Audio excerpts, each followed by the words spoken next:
Hello and welcome to my summary and commentary of part 12 of the introduction to Oswald Spengler's Decline of the West.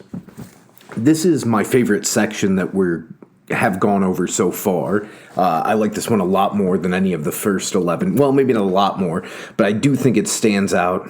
Well, maybe a lot more. I think it's kind of head and shoulders above the ones we've gone over so far. In this one, he really digs into the task of defining his distinction between the culture phase and the civilization phase of any of the high cultures. So let's get into it.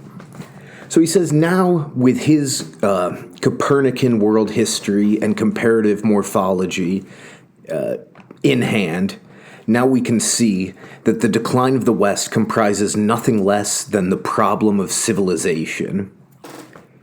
Civilization is the organic logical sequel, and this organic logical is connected by a hyphen. So he's not really saying logical. This is more destiny. It's not causality, but it's this organic logical, the organic logic that is central to any phenomenon that is a world as history phenomenon for Spengler.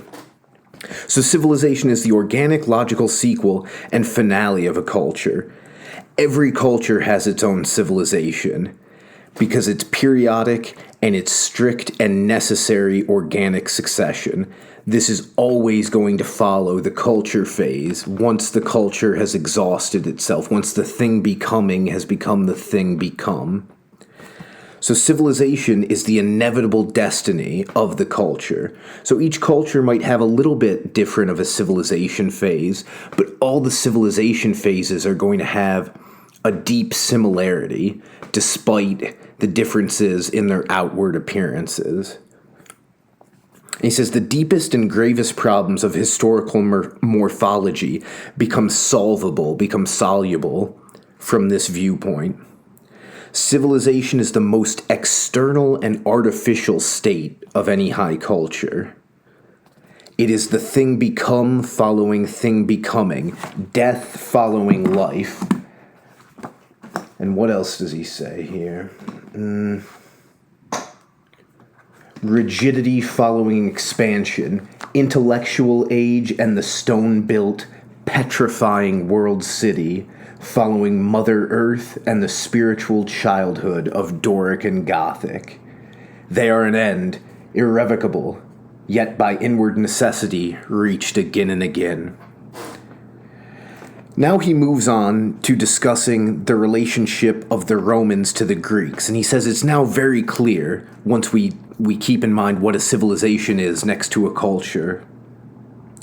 The Romans were barbarians who did not precede but closed a great development. And he says they were unspiritual, unphilosophical, devoid of art, clannish to the point of brutality, aiming relentlessly at tangible successes. And they only stand between Hellenic culture and nothingness.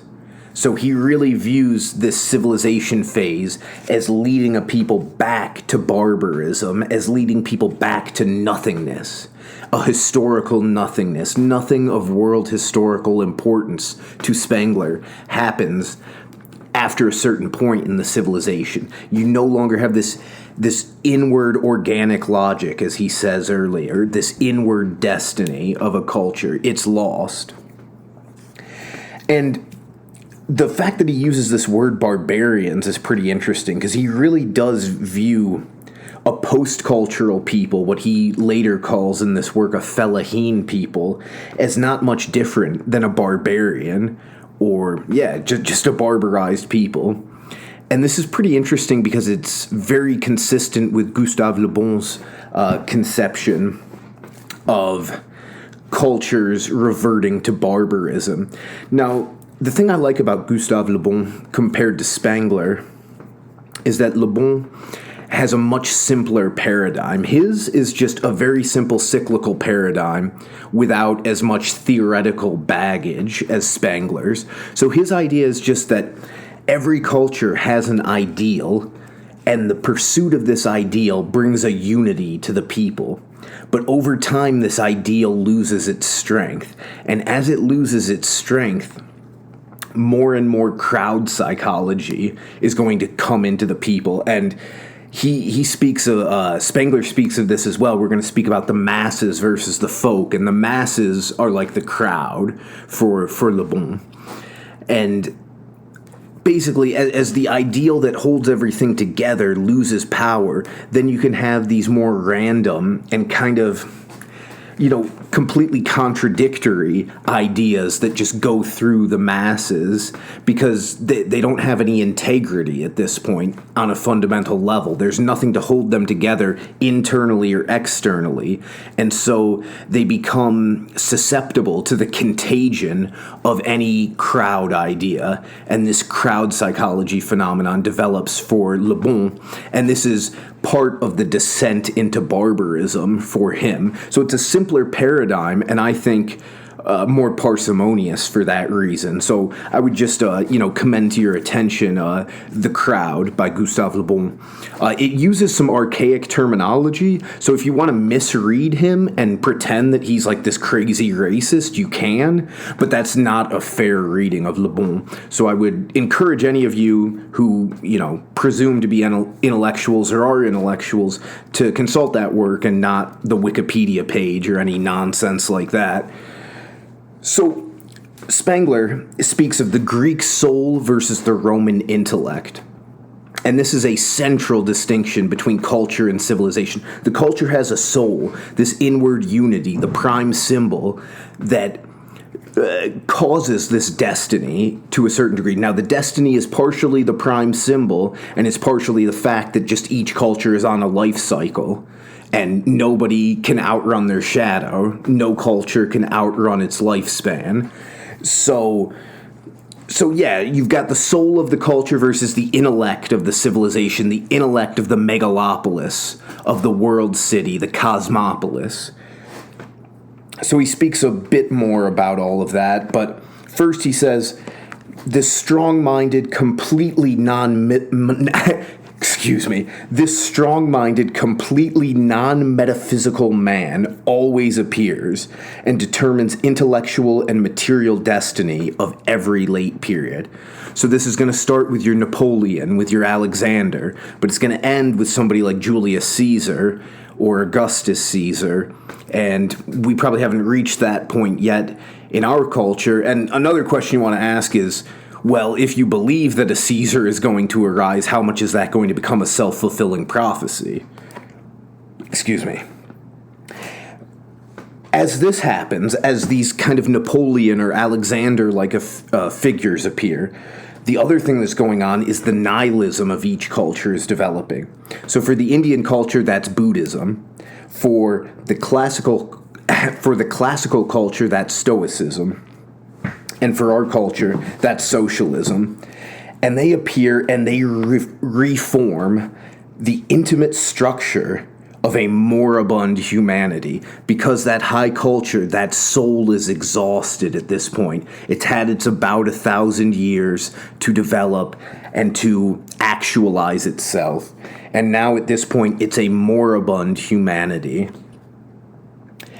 And the civilization, the key aspect of the civilization is that it's the taking down of these symbolic forms that have become inorganic or dead. So the nihilism of each civilization is tailored to take down the dead religious ideas of its culture, that fundamental prime symbol. It's this reinterpretation of it that's dead in Spengler's conception. And I spoke a little bit more about that in the last part, if you're interested. Or it might have been the part before, I don't know. You should watch all my videos, clearly. So on to the next point. This civilization period gives rise to the world city and the provinces.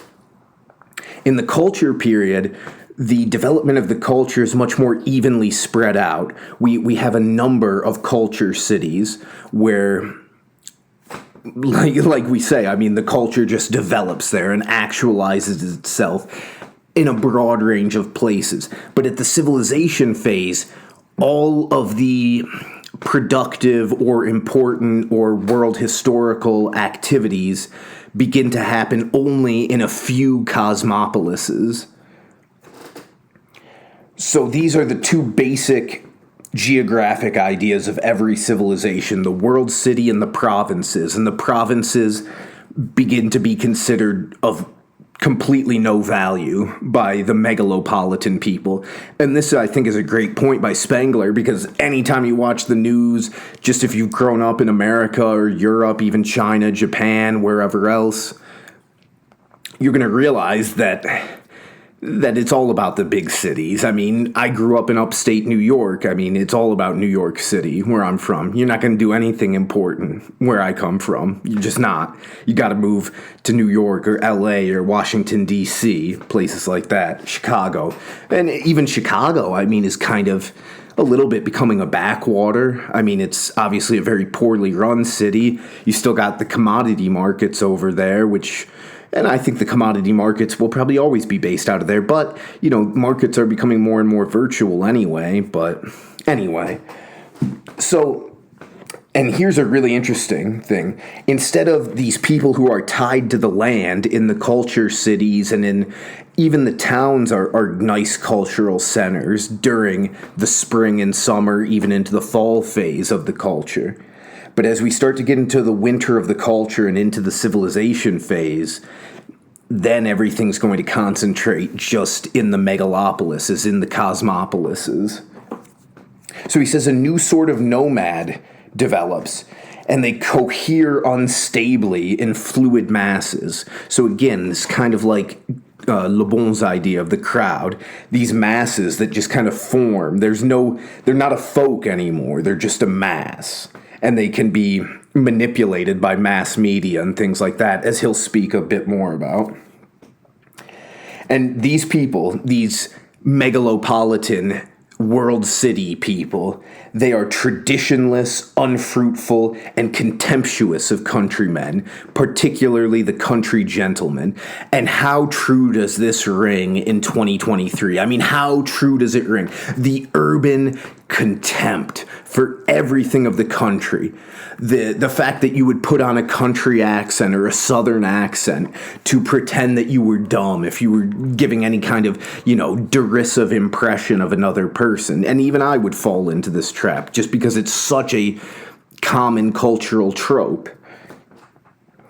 So he also says that France and England are further along this path than Germany. So again, as much as he wants the West to be one unitary cultural entity as this high culture, this expression of the Faustian soul, he is always drawing distinctions between Germany and the rest of the West. So he thinks Germany, and you can see also here that Spengler, as much maybe as some of these, urban people today look down on the countryside, that may be as much as Spengler prioritizes the countryside over the urban people, because Spengler certainly views the country as much, much more favorable than the urban environment. So he says, France and England have already taken the step towards civilization, and Germany is beginning to do so. After Syracuse, Sicily, not Syracuse, New York, close to where I'm from, but after Syracuse, Athens, and Alexandria comes Rome. After Madrid, Paris, London, comes Berlin and New York. Now this was wishful thinking on his part. Berlin's not a world city of the caliber of London, and probably never will be, because what can we say? Anglophones are better with money. So, and he'll speak more about this. It's funny because, in a way, he's right about everything, particularly his emphasis on the money power, which we might just call financial power today, but Charles Francis Atkinson, his English translator, often uses the term money power, this another one of these lovely hyphenated German words, and so it is kind of funny. And the other thing that he mentions is, on the next page he says, these culture cities like Florence, Nuremberg, Salamanca, Bruges, Prague, they've all become provincial towns, and they fight inwardly a lost battle against the world's cities. So there's this fatalism to him, because it's quite natural, right? If you view something as destiny, there's going to be quite a bit of fatalism. So on to the next point. The culture period is dominated by metaphysical and religious world problems. It's the soil genius, and genius here has the archaic meaning of kind of the essential character. So the soil genius, and again, he thinks the soil is very important. He's like a French vintner speaking about the terroir. So the soil genius versus the patrician genius of the small towns. These are the battles of the culture phase, and he cites the Reformation in the German free cities and the Huguenot Wars. So 15th, 16th century Catholic and Protestant disputes, very deeply religious disputes. And he also brings up a guy, Cleisthenes of Sicyon, who's just basically a tyrant in area near Sparta in the Peloponnese during the 6th century BC, who tries to separate the Doric nobility from their traditions by outlawing the reading of Homer. So that's just kind of arcana of history. He doesn't bring this character up at all anywhere else. So on to the next point. He says that at the civilization phase, now we have cosmopolitanism versus home. There's a time where the folk has a home, and that's the culture period, when we're very tied to our homeland. But now we have this cosmopolitan period where we have this floating nomadic mass. And to bring the nomadic point back in, I thought this was very interesting because I remember reading an Economist article probably about 15 years ago, maybe less. But I was one of these kids who as a teenager started reading the magazine The Economist, because I had a history teacher, the Colonel, who told me that The Economist was the best magazine in the world. And sure enough, it's a very good magazine to read as a teenager. It opened my mind tremendously, improved my vocabulary and things of that nature. And then it introduced me to guys like Nassim Nicholas Taleb, who also, at that point, had quite a positive impact on my thinking. So, anyway, it's just funny because they had this article about digital nomads back then. So, I don't know, it does kind of ring true, his point about this nomadism. And then you've got guys like today, this nomad capitalist guy, Andrew Henderson, who's got some very interesting videos. Like, he's the type of guy to renounce his U.S. citizenship because U.S. citizenship just doesn't bring him any benefits, in his immediate personal life anymore. So we really do see this nomadic phenomenon on so many levels today, and we do have this kind of rootless cosmopolitan mass, and it's not just the Davos crowd. That's like the biggest or the highest part of it. Those are really a lot of the people pulling the strings, obviously.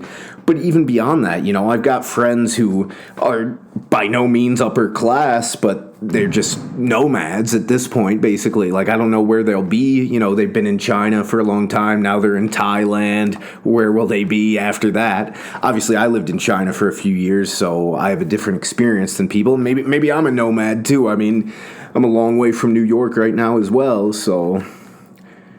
Anyway, he talks also about Greek Stoicism versus Roman Stoicism. So the Greek Stoicism, and he's using this to emphasize that you could understand the Greeks without any reference to economics, but you can't understand the Romans without reference to economics, because the Romans are the civilization phase, which, again, he doesn't think it's civilized, he thinks it's barbaric.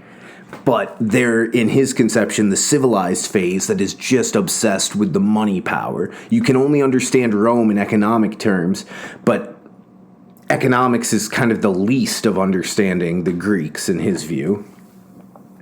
And he says Roman Stoicism presupposes independent wealth. And he says, in fact, it was the Romans who weren't wealthy enough to really be Stoics who were the best recruits for the Christians. And I think this rings true, obviously. Lucius Annaeus Seneca, my best Latin today. He was a very, very rich man. I mean, he was an important advisor to Emperor Nero, the artist emperor. Yeah, Nero quite fancied himself an artist, an actor, a poet, which is always not a good thing for a leader, because people are just going to pat you on the ass because you could have them killed. So then you start to think you're way more talented than you really are, and guy went nuts and everything. So next thing he says is the masses have an uncomprehending hostility to all of the culture's representative traditions. This, I think, is the best point in this whole section. I mean, how true does this ring today?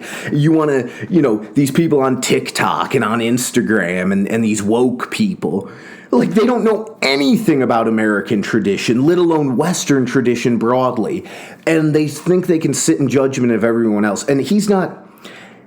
Well, I mean, uncomprehending hostility. The hostility is kind of this sitting in judgment of people like George Washington and all these, quote-unquote dead white men who, just have nothing of any artistic, political, constitutional, or other importance for these just tremendous young people today who just know so much.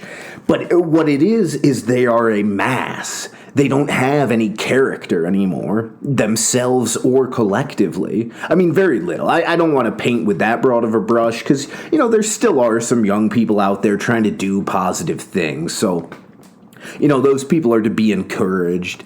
And you don't want to go and say, everybody from one generation is bad, or, it's kind of like boomer bashing. I mean, it's played out, right? It's not all that true. And you don't know what you would have done if you were a baby boomer. And you don't know what you would do if you were one of these Gen Z characters, or even a millennial like me, right? I mean, it's kind of stupid to paint with such a broad brush generationally.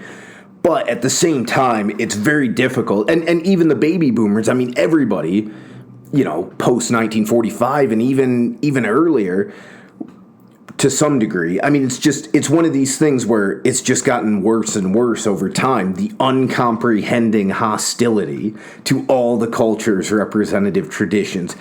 To me, that could not ring truer. And just, yeah, I'm going to go there because it's a deeper point. Woodrow Wilson is a great example of this. So this is a guy who's been dead for 100 years now. I'm not going to wish this guy rest in peace. He was a terrible president. He was a terrible human being because he was a Hegelian. All right, and there's no good Hegelian. The only good Hegelian is a dead Hegelian. So that is something I will paint with a broad brush, because those people are defined by their ideas. Okay? It's the same way that the left would be like, well, these racists, I mean, there's nothing but no good racist, but a bad racist. And it's like, yeah, but you define racism so broadly that it actually has no meaning anymore when you say it, because you're a complete twit and you need to shut the fuck up. But Hegelian actually does have meaning, and Woodrow Wilson falls right in the core of that. Why do I bring up Woodrow Wilson and his Hegelianism? Because he had an uncomprehending hostility to the U.S. constitutional structure. For Woodrow Wilson, it was all an impediment to the absolute state taking absolute power for the good of the people. Oh, yes, for the good of the people. We, the state, just need more and more power. If the state could just legislate freely and could legislate whenever it wanted, then the people would have what they need. Don't you see? But of course, the founders thought all of this through to much greater degrees, with great dialogue between them in the 1780s, particularly in the summer of 1787,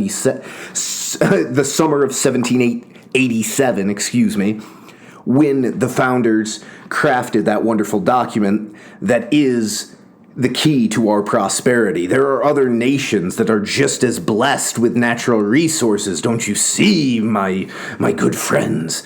But there is no other nation with such a great legal and constitutional foundation to build up its wealth. Look at Brazil. Look at Brazil. Look at Argentina. Come on, wake the fuck up.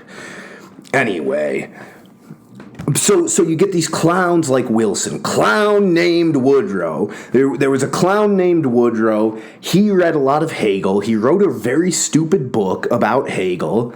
He was a stupid professor, and somehow this guy becomes the president of the United States. And at that time, you have a lot of people with an uncomprehending hostility to the constitutional structure of the United States of America. And what have they done? They've broken it all down. Oh, bicameralism and presentment? So we need to pass a bill in both houses of Congress, and then the president needs to sign it? Well, that's an impediment to legislation, and legislation is just great. I mean, legislation is the most wonderful thing in the world. So that's a problem. Oh, and we've got federalism. Oh, the federal government can only legislate about certain topics. Well, the federal government needs to be able to legislate about everything. I mean, if the federal government doesn't have a law about something, how could the problem ever be fixed? I mean, the federal government is the only entity in the whole world that could ever do anything positive for anyone. Don't you see? Uncomprehending hostility to the traditions of our people. And this is the keen and cold intelligence of the civilized phase versus the wisdom of the peasant. The wisdom of the peasant. The peasant knows things that the city person will never know. The peasant understands what he doesn't know, and he understands he needs rules of thumb. He understands he needs his Bible or whatever other religious text because he's going to run into adversity, because he doesn't have all the answers, because the accumulated wisdom of all his generations that he cares so much that he can propagate another generation. But he knows this wisdom of these ancient generations is contained in these books, and it's more lifetimes than he could ever live, or than any of us could, and they can accumulate this wisdom. But the keen and cold intelligence of the city says no. Says no. We know better. And the city becomes a land of bread and circus, panem et circenses. In Spengler's phrase and in the phrase of the Romans, bread and circus. Just give them enough sustenance where they can live and give them the spectacles that satisfy their desire for entertainment. And he speaks about this imperial period in Rome, and he notes the irony that the Romans were feared by everyone around the world at this time, and yet in the city itself, they were crammed together in 6 to 10 story apartment buildings called insula, singular, insulae, plural, and that all they had were high-priced sleeping berths in these swarming anthills. High-priced sleeping berths in these swarming anthills. You ever been to Manhattan or Brooklyn? How about San Francisco? Does that ring true to you? Well, on to the next point. So this all must be viewed in a high time-free perspective, not with the eyes of the partisan, the ideologue, or the up-to-date novelist. It's the historian's business not to praise or to blame, but to consider morphologically. So Spengler is just reiterating that we need to look at this in a value-free, unsentimental way. And this is always going to be a recurring theme with him. We need to try to just make the cleanest comparison that we can between our own society and the state that it's in and the other high cultures that have already come and gone, that we can draw analogies and try to learn from their experience what will become of us. But at the same time, there is a certain self-defeating aspect to Spengler's whole project, in that, and this is just one of them, but the main one, I think, is that there's this intense fatalism. Everything is destined to occur.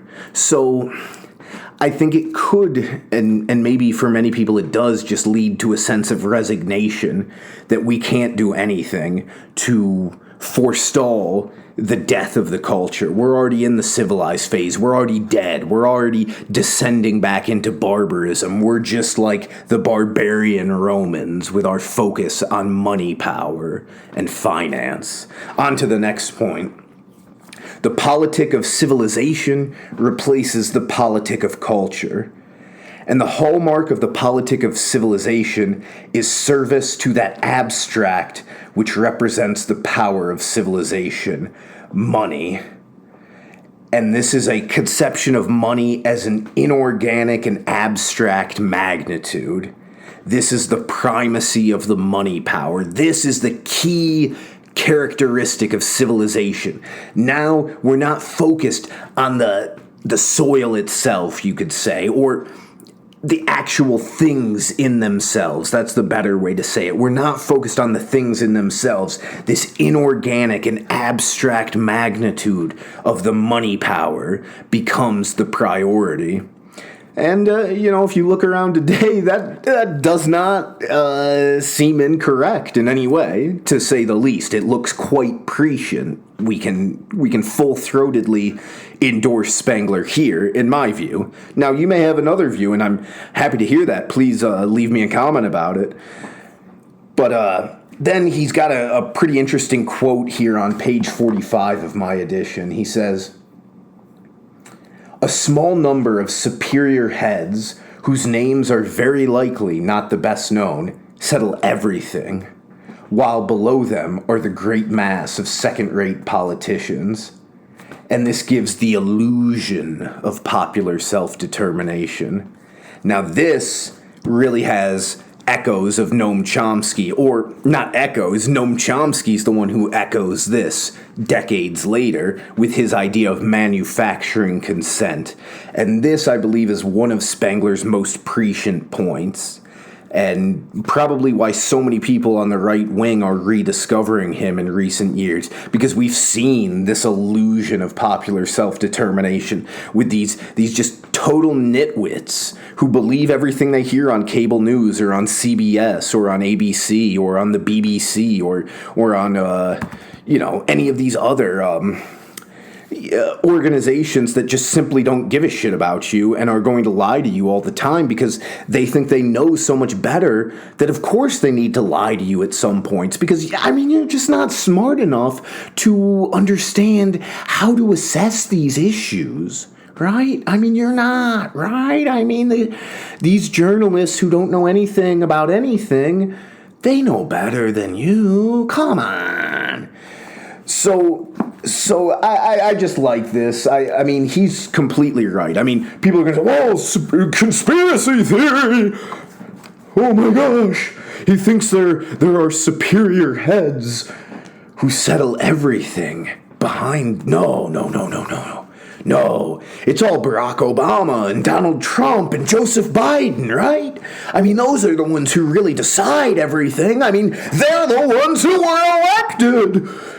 Well, maybe you still believe that. I don't think you'd still be listening if you did, but anyway, there's another good quote here. He says, "The form of the Roman state, for instance, underwent very much less alteration between the elder Scipio Africanus, he's probably the second greatest hero of the Second Punic War. He got the glory because he was a great general, significantly younger than the other guy, who's really, in my view, the great hero is Quintus Fabius Maximus, Cunctator, Quintus Fabius Maximus, the delayer. He's the one who led Rome through its darkest hour. He's the one who was smart enough not to give Hannibal battle on the Italian peninsula. And he paved the way for Scipio Africanus's later glories at the Battle of Zama, when the Romans finally crushed the Carthaginians and won the Second Punic War, and Carthage was no longer ever a threat to Rome, although they did wait about 50 years to finally deliver the coup de grace to the Carthaginians, the coup de grace in the Third Punic War. So, very interesting, this battle for hegemony in the Western Mediterranean. But for Spengler, this is all civilized phase stuff. It's not actually that important to him, to the development of the classical culture. In his mind, by the time the Second Punic War, even by the time the First Punic War comes around, classical culture has already died out. It's the thing become.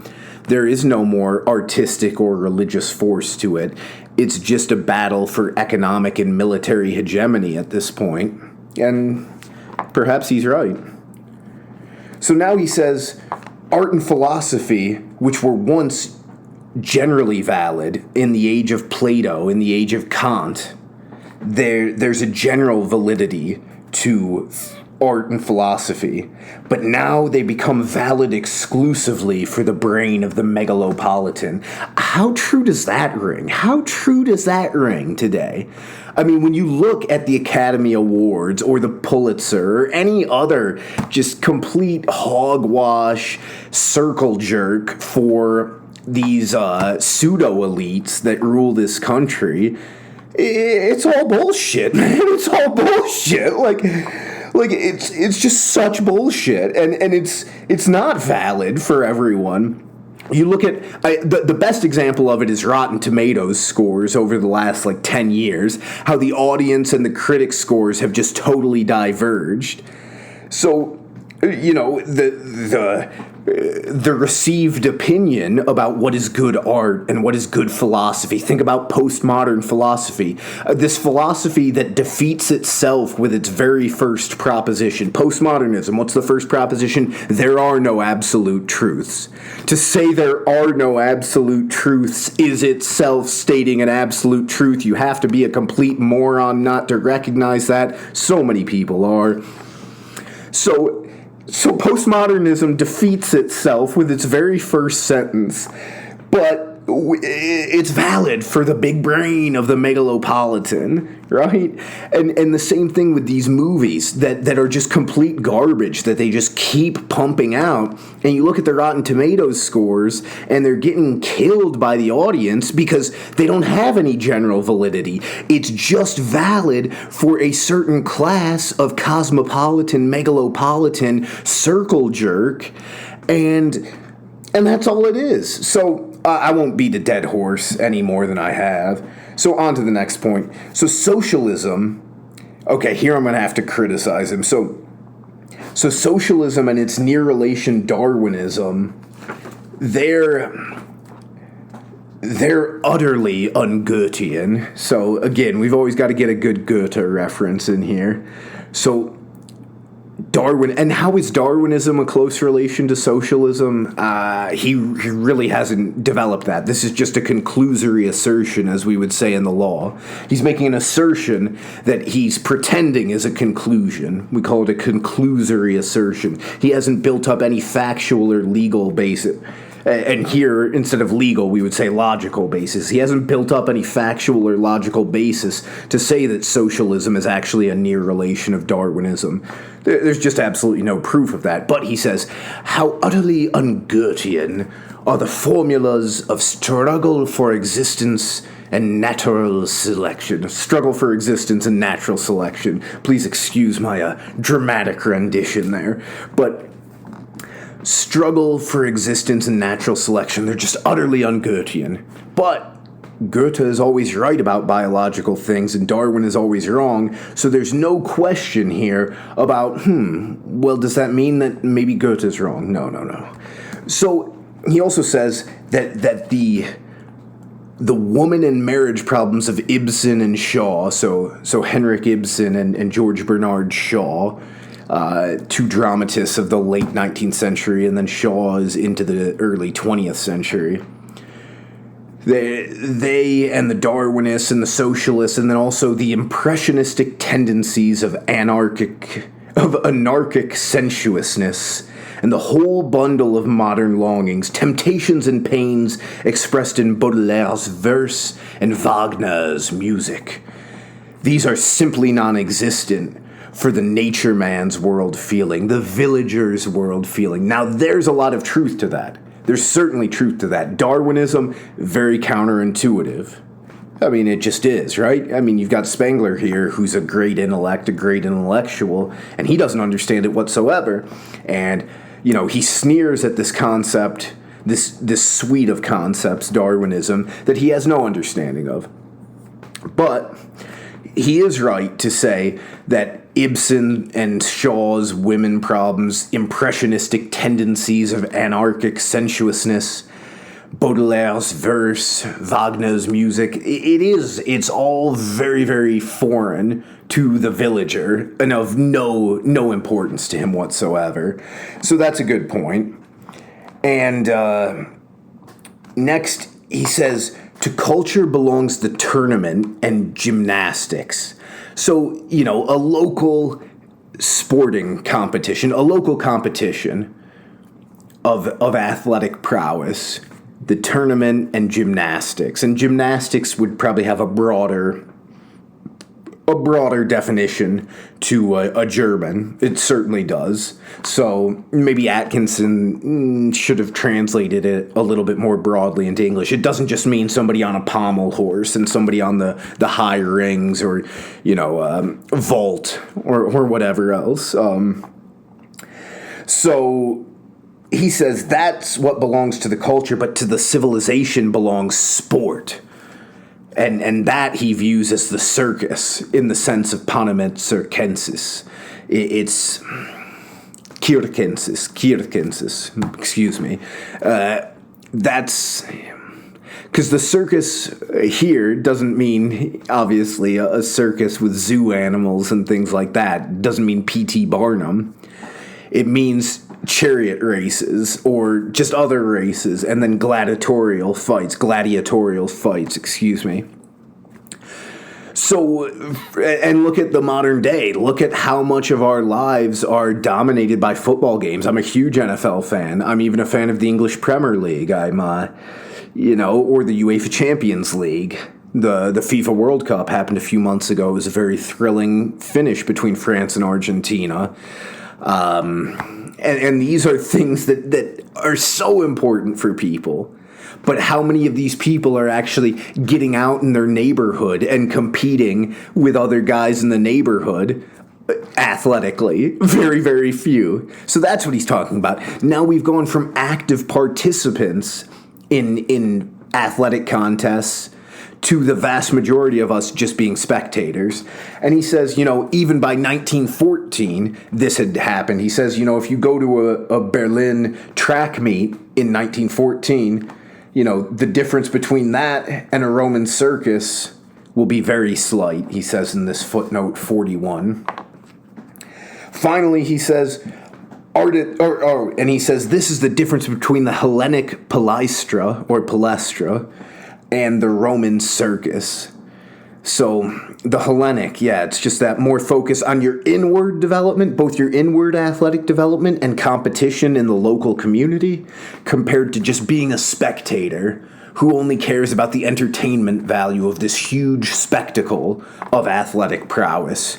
The National Football League, the English Premier League, the National Basketball Association, things of this nature. And he says, art itself becomes a sport, and that's why you have the defiant phrase, art for art's sake. And I think there's a lot of truth to that. But, on the other hand, during the highest age of Athenian drama, so the age of the great tragedies and the age of the old comedy, even into the age of the new comedy, so these great guys, Aeschylus, Aeschylus, as some people say, but I say Aeschylus because that's a bit closer to the proper pronunciation. Sophocles, Aristophanes. Just pretty bad ancient Greek pronunciations, but closer than most people would say them.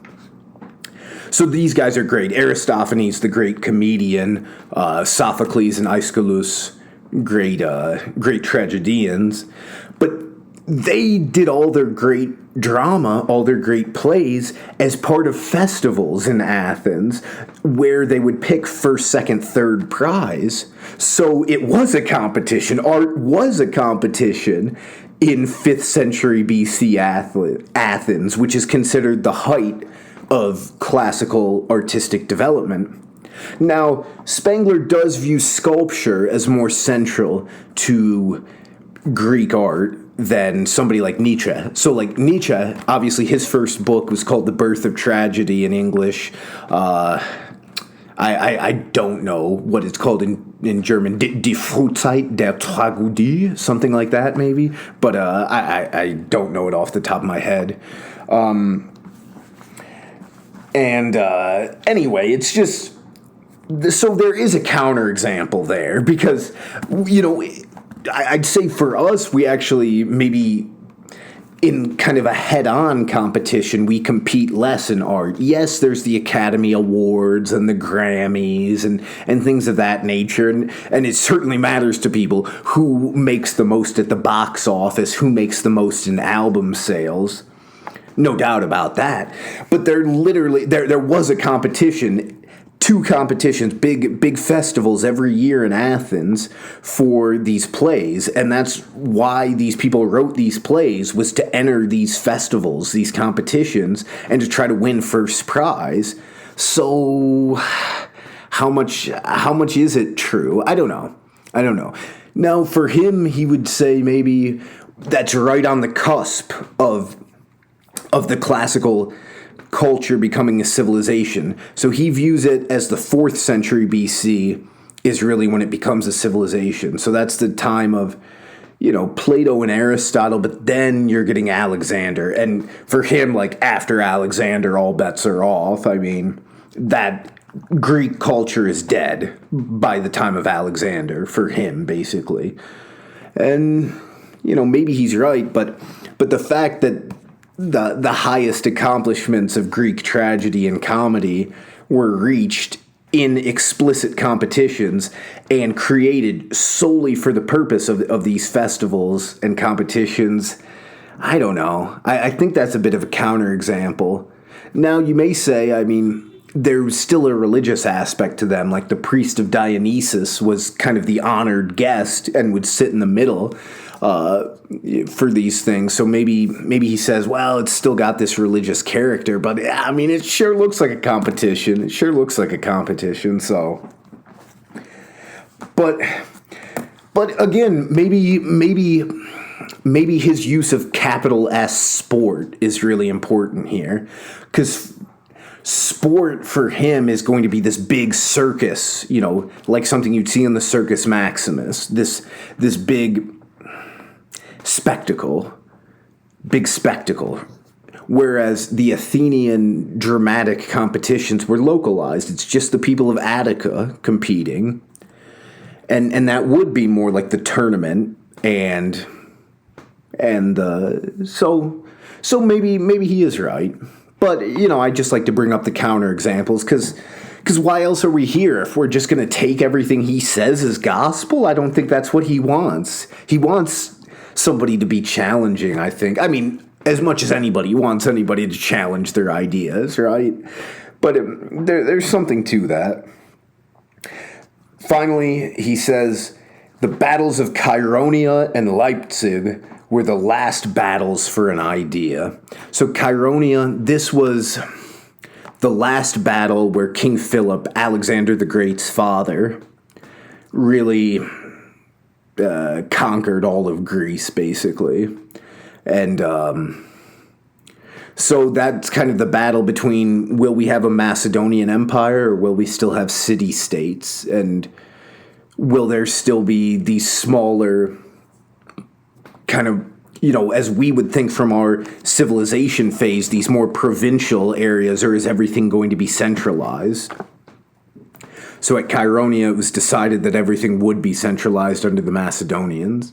And then Leipzig, this was a big defeat for Napoleon, but it wasn't his final defeat. This just led him to be exiled to Elba at this point. But this kind of decided, okay, the French will not have an empire on the European continent. We won't have this, you know, quote-unquote democratic, this quote-unquote Republican empire on the European continent. Now, obviously, the French Republic by this time is a complete farce. because Napoleon is an emperor by this time. He's long since been an emperor. He's been an emperor for more than a decade by this time. But so it decides that the old houses, as we spoke about the Habsburg and the Tudors in England, I believe Queen Victoria would have been a Tudor. Obviously, she wasn't queen just yet, but she was queen for most of the 19th century. So anyway, these big royal houses in Europe save themselves, and all of continental Europe is saved from French hegemony. Now, it is, I think this is pretty artificial for him to say these are the last battles that were fought over an idea. I don't know. Now, at his time in 1918, when he's publishing this, maybe he could view that, because World War I wasn't a particularly ideological struggle whatsoever. I mean, it's just, I want to be the biggest, baddest imperialist in Europe, and you're messing with it, and I've got all these alliances, and you've triggered my obligation to protect this other nation. Like, that's fundamentally what it is. And it's the British, the French, and the Germans basically just having, it is kind of a European civil war, a European warring states period, because it's just the imperialist powers trying to decide who will be the greatest of the imperialists. But then you have World War II, and the ideological fault lines of World War II could scarcely have been starker. Now, I wish they would have been quite a bit more stark, because, there's a lot of, it's just the statism in America, right? So we like to paint ourselves as a great democratic republic, but there's a lot of statism, and it's too similar to the Nazis and the communists for my taste. Certainly in 2023, we've got the pharmaceutical industrial complex, we've got the military industrial complex, we've got the broader medical industrial complex, we've got the education industrial complex. We've got a lot of fascist-looking things going on in America today, and then you've got these clowns like Klaus Schwab talking about, corporate, state-corporate partnerships. I forget exactly what they say, public-private partnerships. I mean, they always have these beautiful words, fork-tongued bastards. But, anyway, so World War II is a very stark ideological battle between Nazism/fascism, liberal democracy, and communism. It's, and obviously the fascists were just complete idiots. I mean, the Nazis, these people were so goddamn stupid. And part of it is they're listening to guys like Spengler, but not enough. But they're so stupid, so they fight a war against both the liberal democracies and the communists, thinking that they're going to be able to beat everybody on Earth. And maybe you can view the United States the same way today. We think we can take on everybody, and we've got a lot of the Nazis in us. Obviously, there were things like Operation Paperclip and things of that nature. So, I mean, there were literal, obviously a lot of literal Nazis came into the U.S. after World War II because we were scared that the Soviets would get them. And there were, German technique is not to be sniffed at. So it's just, anyway, I think there was a big ideological battle in World War II, as much as I wish it had been starker and that the United States were truer to its roots. But we've lurched into this kind of quasi-fascistic, it's very sad. But then also the Cold War. I mean, again, you have very stark ideological fault lines. But for him, any of these battles of ideology, I don't know. He kind of poo-poos them. I'm not sure if he's right about that at the end of the day. For him, it's just not powerful. It's all dead. It's all inorganic because it's not about true religion. These pseudo-religious, he doesn't use the word pseudo-religious ideologies. This is more of like an Eric Vogelin or Eric Vogelin, more of his type of a word. Vogelin, he wrote about these Gnostic mass movements of the 20th century, which you should definitely read. It's a very short book, Science, Politics, and Gnosticism, less than 100 pages. The effort in reading that book will be recompensed very, very handsomely. Anyway, on to this final point. He says, he compares the slave latifundia, the slave plantations of the Roman era, because this was very, very central to the Roman economy. He compares it to the steam engine today, and he says that both have a connection to Stoicism and socialism, respectively. So the big slave plantations, that gave the wealth for these Roman Stoics to pontificate about their philosophy and to try to, live their Stoic life. But it's all entirely dependent on slave labor, and likewise, he views the socialist pontifications about, these utopian societies that, of course, they, with their great sincerity and their great desire for the well-being of the people, they will bring to the world. But it's all dependent on industrial might. It's all dependent on the steam engine. So I think he's got a pretty good point here to round out round out this section. So that's my summary and commentary of Section 12 of the Introduction to Oswald Spengler's Decline of the West. I think it's one of the best sections we've encountered so far, probably the best section. And then we'll be on to Section 13, which is another good one. I think the final sections, that there are 16 sections in the introduction. It's almost 70 pages long in this edition I have. So, yeah, we're going kind of slowly through the introduction because I want to obviously summarize it as best as I can, being fair to Spengler and covering everything I think needs to be covered. But I've also got to comment on things when I think they deserve commentary. So this is a very long episode because we're covering some pretty important material. But I hope you've enjoyed it. I hope you've stuck around, and I thank you so much for your time. Have a wonderful day. Peace.